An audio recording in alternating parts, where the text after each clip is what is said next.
entre magie et raison. La magie blanche. Bonjour et bienvenue sur Diacritique.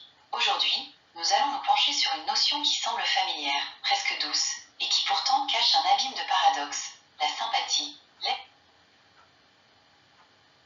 L'être sympathique semble toujours animé par une forme de magie. Il s'agit d'une magie blanche, bénéfique et séductrice. L'être sympathique plaît. C'est un être séduisant avec une forme de douceur. Il inspire la confiance, mais on ne sait jamais trop pourquoi. Le premier problème de l'être sympathique tient à la nature de ce bien irrationnel. Le côté bénéfique nous attire.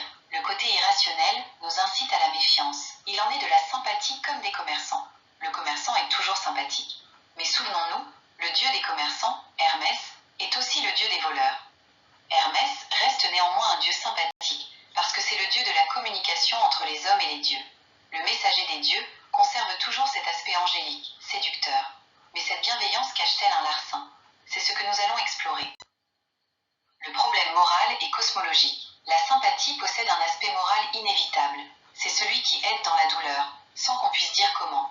Mais ici surgit un écueil pour la philosophie. Personne n'est sympathique pour tout le monde.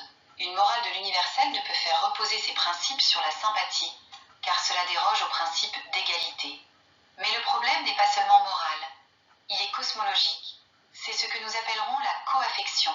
L'être sympathique affecte l'autre et le monde, mais est lui-même affecté par eux. Ce double mouvement rend compte de la structure même de la nature, une logique de l'action réciproque. On le voit dans nos vies privées, cette magie qui s'opère avec un ami, mais aussi de manière massive. Pensez à ces chanteurs ou politiciens qui entraînent l'adhésion des foules alors qu'ils profèrent des platitudes. De Yannick Noah à Donald Trump, la sympathie déplace le problème de la pudeur privée vers l'exposition de masse. C'est ici que commence notre enquête. La sympathie est-elle une émanation de la raison ou un charme mystérieux qui nous ouvre au style d'autrui? Le je ne sais quoi de Flaubert, le principe de raison énonce « rien n'est sans raison ». Pourtant, la sympathie semble s'en moquer. Prenons une page d'anthologie, celle de la rencontre entre Bouvard et Pécuchet chez Flaubert. Quand ils furent arrivés au milieu du boulevard, ils s'assirent à la même minute, sur le même banc.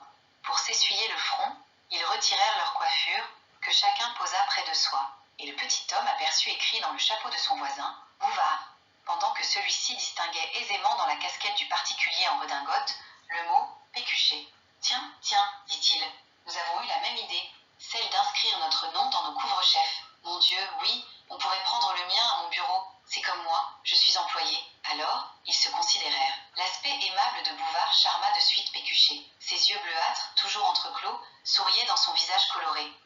L'air sérieux de Pécuchet frappa Bouvard.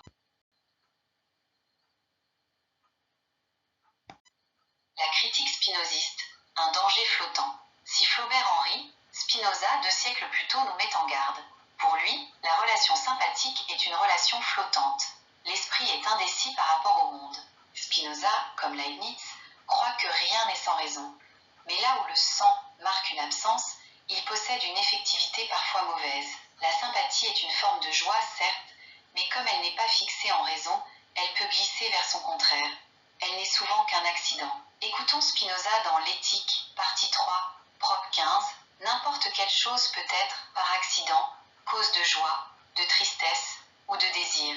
Nos écoute et sitôt que l'âme viendra dans la suite à être affectée de la première de ces deux passions par la cause réelle qui la produit, nos la sera en même temps affectée de la seconde.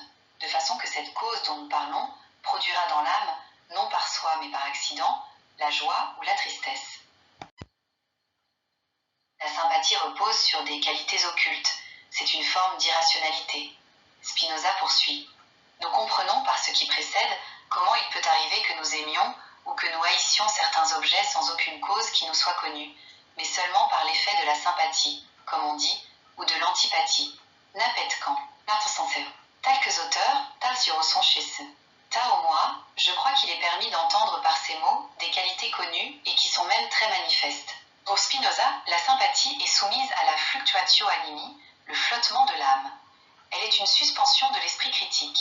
Elle est une logique du doute. Cet état de l'âme, né de 2 passions contraires, c'est ce qu'on nomme fluctuation. Elle est à la passion ce que le doute est à l'imagination. Conclusion, habiter l'irrationnel. Faut-il alors rejeter la sympathie au nom de la raison pure? Tous les dictateurs ont eu besoin de la sympathie des peuples. Le sociologue Max Weber montrait que derrière la bureaucratie, il y a le charisme, ce charme qui utilise la sympathie pour obtenir l'adhésion des masses. Aujourd'hui, ce sont les héritiers d'Hermès, publicitaires et communicants, qui guident nos choix par les affects plutôt que par les arguments. Pourtant, une philosophie qui rejetterait totalement la sympathie serait fausse. Elle oublierait que l'irrationnel est une part constitutive de l'existence humaine.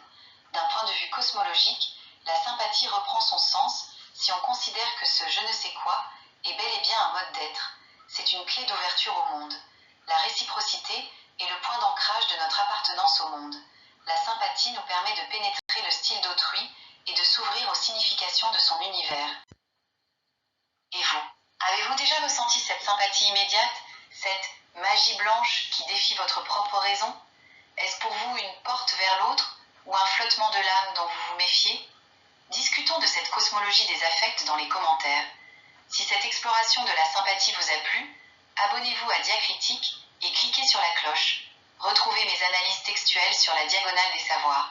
Merci de nous avoir suivis et à bientôt pour une nouvelle plongée dans les plis de la pensée.